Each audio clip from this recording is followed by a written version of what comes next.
Siapapun yang pernah datang ke air terjun Devil's Kettle di sepanjang North Shore Minnesota dan melihat air terjun terjun ke bebatuan padat kemudian menghilang, pasti bertanya-tanya kemana perginya air.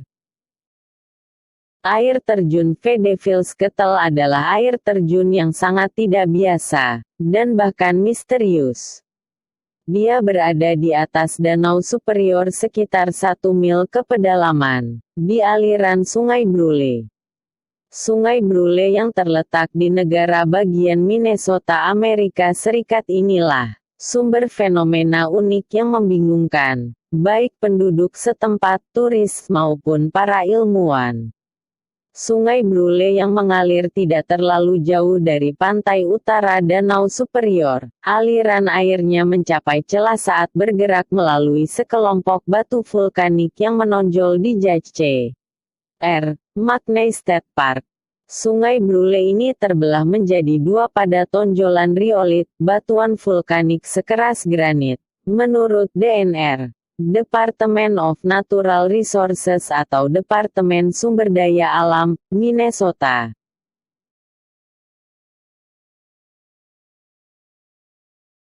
Sungai yang terbelah alirannya, mengalir ke timur dan barat. Di sebelah timur, air jatuh 50 kaki dengan gaya air terjun yang khas dan lahirlah sebuah air terjun. Dari aliran air separuh sungai ke bawah ke dalam kolam, di mana air itu akhirnya bertemu dengan danau. Tetapi pertigaan yang di sebelah barat, adalah cerita yang sama sekali berbeda. Tidak seperti kembarannya yang di timur, air yang mengalir di sisi barat, jatuh ke dalam lubang di batu dan lenyap. Itu sebabnya air terjun ini dinamakan air terjun Devil's Kettle yang artinya ketel setan, karena air yang mengalir ke lubang tersebut menghilang begitu saja.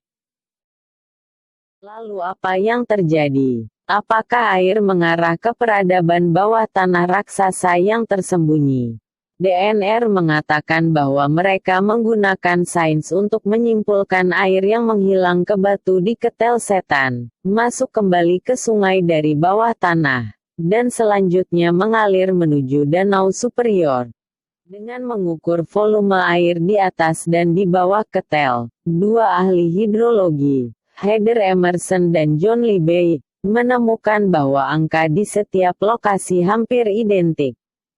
Volume air yang mengalir 123 kaki kubik per detik di atas air terjun dan 121 kaki kubik per detik beberapa ratus kaki ke hilir dari ketel. Temuan ini menunjukkan bahwa air terjun ketel iblis kemungkinan bergabung kembali dengan sungai bawah tanah tak lama setelah pertigaan. Akan tetapi, jika air terjun terhubung kembali dengan sungai, kenapa orang tidak melihat tongkat atau barang-barang yang mereka lemparkan dari atas ketel? Apakah itu misteri? DNR mengatakan dinamika fluida menawarkan penjelasan.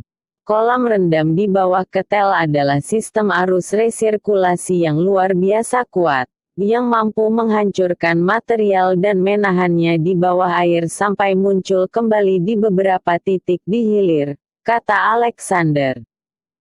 Hanya untuk benar-benar yakin, bagaimanapun, Green dan Kelvin Alexander, seorang kolega di University of Minnesota, berencana untuk melakukan jejak pewarna musim gugur ini, untuk menunjukkan di mana air muncul kembali.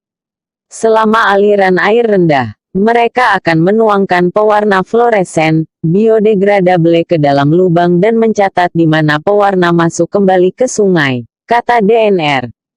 Tidak seperti benda yang lebih besar, molekul pewarna tidak akan tertahan di ketel setan, katanya. Jika pewarna ditemukan di sungai di bawah air terjun, seperti yang diduga para ilmuwan, Green mengakui banyak misteri akan hilang. Beberapa orang mungkin kecewa, kata manajer Taman Peter Mott.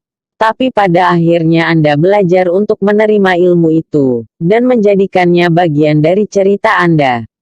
Jadi, apakah akhir dari misteri ini juga berarti akhir dari daya pikat ketel? Bagi sebagian orang, mungkin, Tetapi seperti yang dikatakan Jeff Green, ahli hidrologi DNR Minnesota, ini akan tetap menjadi tempat yang menarik, dan tempat yang indah. Sungguh, air terjun ini penuh dengan misteri.